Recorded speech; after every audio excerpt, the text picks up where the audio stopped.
Now let's take a closer look at the Flipside view of the app we've created from the utility application template.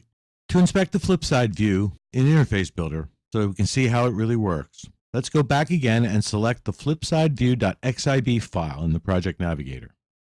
And the Flipside view nib file appears in the Interface Builder in the editor area.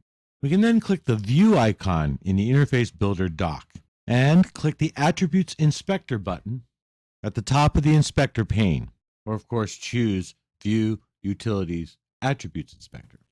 And here are the view attributes for the You can see that it includes a black status bar and a dark gray background. Let's select Files Owner at the top of the dock and then click the Identity Inspector button, which is right here.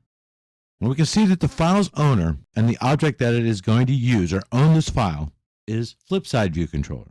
Well, first, how does the Flipside view appear? As you recall, the showInfo method in mainViewController.m, the showInfo method initializes the Flipside view with the initNibName method. This happens when the user touches the iInformation button. initWithNibName bundle method returns a newly initialized view controller with the nib file in the specified bundle. Okay, so that's how the Flipside view is initialized. But let's first look at mainViewController.h and see that mainViewController, which is adopting the Flipside View Controller Delegate protocol of UIViewController, is going to do something with it. And what's it going to do? We go back to mainViewController.m and we see the Flipside View Controller did finish method and the IBActionShowInfo method. But what the showInfo does is that it first initializes the Flipside view nib file, and that's with initWithNibName bundle. And here's the name of the nib file, Flipside view. Then it sets the controller modal transition style to UI modal transition style flip horizontal. And that's what gives you the slick animated flip transition when opening the Flipside view. As you can see, when the view controller is presented, the current view initiates a horizontal 3D flip from right to left, resulting in the revealing of a new view as if it were on the back of a previous view. Okay, so how's this view loaded?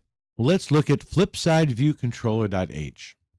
So here we have the Flipside View Controller, which is also using the UIViewController protocol, which is of course a fundamental view management model. Besides assigning it as a delegate, it also includes the IBActionDone method. I will shortly be explaining what the done method does. But for now, let's look at FlipsideViewController.m for a moment and take a good look at ViewDidLoad right here. The ViewDidLoad method. This is what's usually called after the controller's view is loaded into memory. ViewDidLoad is also commonly used to perform additional initialization steps on a view before actually displaying the view. In this case, it's assigning a background color to the view Flipside background color. In a little while, we're going to do a lot more with this ViewDidLoad method.